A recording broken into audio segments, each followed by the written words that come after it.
இந்த புத்தியை தெளிவிக்கிறதுனா என்ன அப்படின்னு கேட்டிங்கன்னா, வேர்ல்ட்லி நாலேஜ், உலகத்தில் உள்ளதான ஒரு நாலேஜை கொடுக்கக்கூடியதான ஒரு பழம் இது.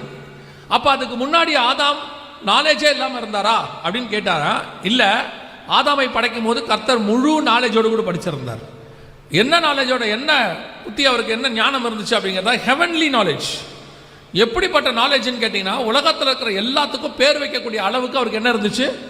நாலேஜ் இருந்துச்சு. இப்போ நீங்கள் ஒரு 1000 பேருக்கு பேர் வைக்க சொன்னால் உங்களால் 1000 பேருக்கு பேர் வைக்க முடியாது.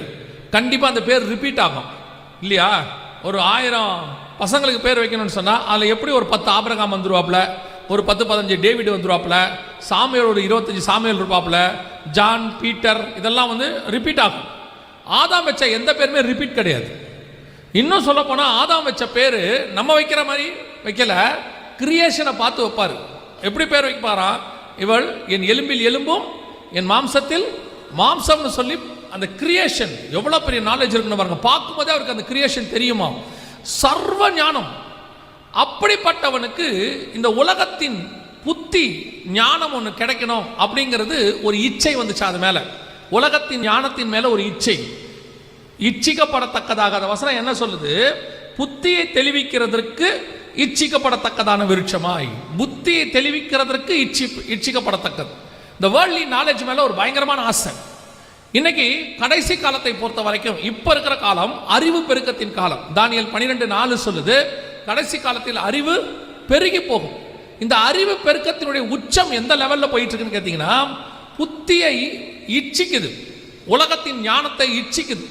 இப்போ நீங்கள் எப்படிப்பட்டதான ஒரு என்வாயரன்மெண்ட்டுக்குள்ளே வாழ்கிறீங்க, எப்படிப்பட்டதான ஒரு காலத்தில் வாழ்கிறீங்கன்னா, எல்லாமே தெரிஞ்சிருக்கணும்னு எல்லாரும் நினைக்கிறாங்க. எதை பற்றி பேசினாலும் உனக்கு என்ன செய்யணும்? தெரிஞ்சிருக்கணும். ஒரு கார்ட்டூன் பற்றி பேசினா தெரிஞ்சிருக்கணும், ஒரு கிரிக்கெட் பற்றி பேசினா தெரிஞ்சிருக்கணும், ஒரு ஃபுட்பால் பற்றி பேசினா தெரிஞ்சிருக்கணும், ஒரு செல்ஃபோன் பற்றி பேசினா தெரிஞ்சிருக்கணும், ஒரு ஸ்டடீஸ் பற்றி பேசினா தெரிஞ்சிருக்கணும், ஒரு வாகனங்கள் 2 வீலர் 4 வீலர் பற்றி தெரிஞ்சிருக்கணும், எல்லாம் தெரியணும். அப்படி இல்லைன்னா ஒரே வார்த்தையில் சொல்லிடுவான், இது கூட உனக்கு தெரியாதா, நீ வேஸ்ட்ரா அப்படின்றான். அவன் கேட்குற ஒரு விஷயம் நமக்கு தெரியாட்டி நம்ம என்னவாயிடுவோம்? வேஸ்ட் அப்படின்றான், மொத்தமாக வேஸ்ட்ன்றான். ஆனால் உண்மையிலேயே ஒரு விஷயத்தை நீங்கள் நல்லா தெரிஞ்சுக்கணும். உங்களுக்கும் எனக்கும் என்ன தேவையோ அது தெரிந்தால் போதும்.